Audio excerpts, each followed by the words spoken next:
The young king. There was once an old king. He had no son to be king when he died. His people were very worried. Who will be the next king? They asked. But before the king died, he revealed a secret. His only daughter, the princess, had a child. In secret, she married an ordinary man and they had a son. Some people said her husband was an artist and some people said he was a musician. But his identity was a mystery and nobody knew about their secret son. When the baby was a week old, some men took him while his mother was sleeping.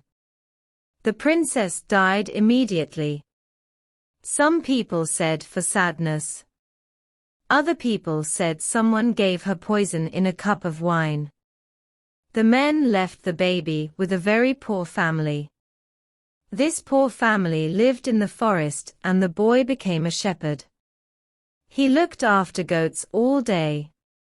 The old king made an important decision. The boy must be the new king when I die, he said.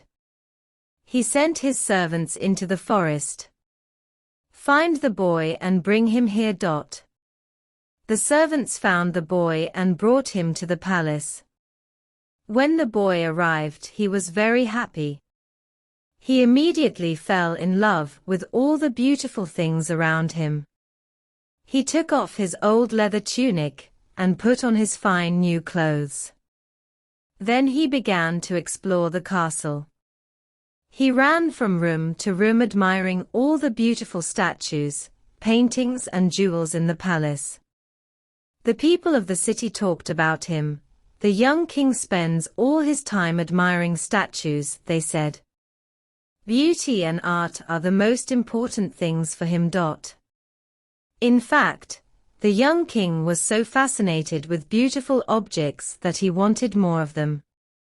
He sent merchants to India to buy ivory and jade. He sent men to Persia for silk carpets, and others to find amber in the north. He sent servants to look for green turquoise in the magic tombs of the Egyptian kings. The young king thought about all these things, but most of all he thought about his coronation robe. He was 16, and it was his coronation day the next day. He was very happy, because he had a beautiful coronation robe of gold, a crown of rubies and a scepter of pearls. He ordered men to work night and day to prepare his coronation robes.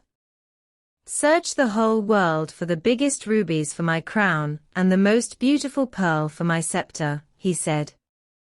The young king was in his beautiful bedroom, and he was thinking about his coronation robes. It was night time and he looked around him. The room was full of silver and gold and beautiful colors. Through the window he could smell the perfume of jasmine, he could hear a nightingale singing and he could see the moon shining. Servants arrived and put flower petals on his pillow. He was very happy. Tomorrow was his coronation day. He played beautiful music on his lute and at midnight he closed his eyes and went to sleep. That night the young king had a dream. Chapter 2: The Dreams. This was the young king's dream. He is in a horrible, dark building. There is a terrible smell, the small windows have bars and not much sunlight can enter. But in the poor light the young king sees lots of people working. They are making cloth. They are very thin. Their faces are hungry and their hands tremble, because they are tired. Pale, ill children sit in the dark corners of the room. The young king watches them. A man speaks to him angrily and asks, "Why are you watching me? Are you my master's spy?" "Who is your master?" asks the young king. "A man like me, but I have poor clothes and I am very hungry." He wears beautiful clothes and is very rich. We work for him all day. We make wine and he drinks it. We work on the land, but he eats the food. We are his slaves. But this is a free land, says the young king. You are no man's slave. In war, weak men are the slaves of strong men. In peace, poor men are the slaves of rich men. Are you all slaves? Yes, the women and the children. The old and the young. Suddenly the young king sees the cloth on the machine. It is gold. The young king is terrified. You are making some very beautiful gold cloth. What is it? It is for the coronation robe of the young king, the man replies. When the young king heard this, he screamed and woke up. But then he saw the yellow moon at the window, and soon slept again. He had another dream. This was his second dream. He is on a long boat. The sun is very hot, and 100 slaves are rowing the boat and working. The master of the boat is giving orders. He is black like ebony and has a red silk turban on his head. In his ears he has big silver earrings. Someone is whipping the slaves while they work. Finally the boat arrives in a small bay, and the master throws the anchor and a long rope ladder into the sea. Some men take the youngest slave. They tie a heavy stone to him and throw him into the sea. The young slave disappears into the water, but returns to the boat many times. Every time he returns he has a beautiful pearl in his hand. The master of the ship looks at the pearls and puts them into a little green bag. The young slave returns to the boat for the last time. He is very pale and tired. In his hand he has a very beautiful pearl. The pearl is round and white like the moon. But the young slave's ears and nose are full of blood. He falls and dies, but the master of the boat laughs. He takes the pearl from the young slave's hand and the other slaves throw his dead body into the sea. This pearl is for the scepter of the young king, he says. When the young king heard this he screamed and woke up, but he saw the stars at the window and soon slept again. This was his third and last dream. He is in a tropical forest.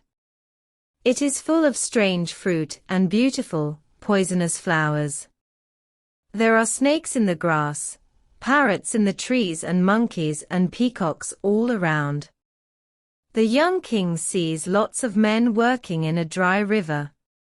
They are digging the ground and cutting big rocks and stones.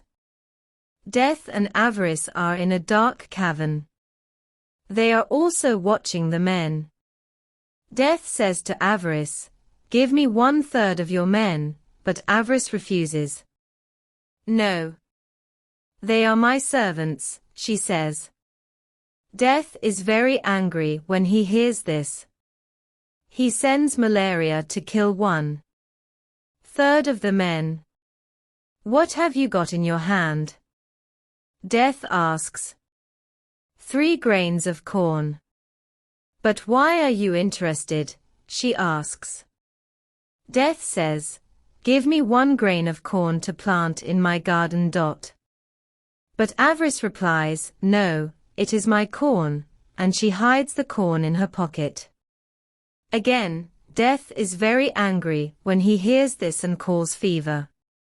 Fever comes in a red robe like fire. He touches 1/3 of the men and kills them. "Now give me a grain of corn for my garden," says Death. "No, never," replies avarice. Death is extremely angry and calls Plague. Plague arrives from the sky, flying like a bird and kills the rest of the men. Avarice screams and runs into the forest. Death takes his red horse and rides away, fast like the wind. And then dragons and terrible monsters come out of the rivers and the valleys. The young king cries and says, "Who were those men? What were they doing?" "They were looking for rubies for a king's crown," replies a voice behind him. The young king turns and sees a man in white. This man has a mirror in his hand. "Which king?" he asks. "Look in this mirror and you will see the king," replies the man in white. He sees his face in the mirror, screams and wakes up. He sees the sun shining at his window. It is his coronation day. Chapter 3: The Coronation. A servant arrived with the coronation clothes. They were extremely beautiful, but the young king remembered his dreams. "Take these clothes away. I don't want to wear them," he said. "Is this a joke, Your Majesty?" asked the servant, but the young king told him about his dreams. "In my robe there is sadness and pain, in the rubies there is blood and in the pearl there is death," he said. The servant replied, "Please forget your dreams. Put on the robe and the crown. The people will not recognize a king without a crown and a scepter." But the young king put on his old tunic from the forest, and took his shepherd's staff. "I arrived in the palace with these clothes and I will leave the palace with these clothes," he said. "Now I am ready for my coronation." A servant asked him, "Where is your crown?" And he took a briar of thorns from his balcony. "This will be my crown," he replied. The young king rode his horse to the cathedral. The people laughed when they saw him. "This is not the king, but the king's servant," they said. He explained his dreams, but one man was angry and said, "Do you not know that rich people give poor people work? It is difficult to work for a hard master, but it is more difficult to work for no master. Please return to the palace and put on your coronation robes." "The rich and the poor are brothers," he replied, but the people laughed again. He arrived at the great door of the cathedral, but the soldiers stopped him. "What do you want?" "Only the king can enter by this door." "I am the king," he replied. The bishop saw him and asked, "Where is your crown? Where is your scepter?" The young king told the bishop of his dreams, but the bishop answered, "Listen to me, I am an old man. There are many bad things in the world, but you cannot change them all. There are thieves and pirates and beggars, but you can't make these things disappear. They are too much for one person. Go back to the palace and put on your coronation clothes." But the young king passed the bishop and entered the cathedral. He went to the altar and looked at the image of Christ. He saw the light of the candles and the smoke of the incense. Suddenly a crowd of people ran into the cathedral. They had swords and were very angry. "Where is this king dressed in beggar's clothes?" they cried. "We must kill him, because a beggar cannot rule us. He will be bad for our country." But the young king prayed silently in front of the altar. Then he turned and looked at the people sadly. At that moment a ray of sun shone into the cathedral. It illuminated the young king at the altar. The sun made a beautiful robe around him. Red roses grew on his dry crown of thorns, and white lilies grew on his staff. The roses were redder than rubies and the lilies were whiter than pearls. Music started to play and voices started to sing. The glory of God filled the cathedral. The people knelt down. "He is crowned by someone greater than me," the bishop said, and he knelt in front of the young king. The boy came from the altar and passed the people. But they didn't have the courage to look at his face, because it was the face of an angel. If you like this story, I encourage you to like and share with your loved ones and stay tuned for more. Keep learning with Afsara English. Thank you.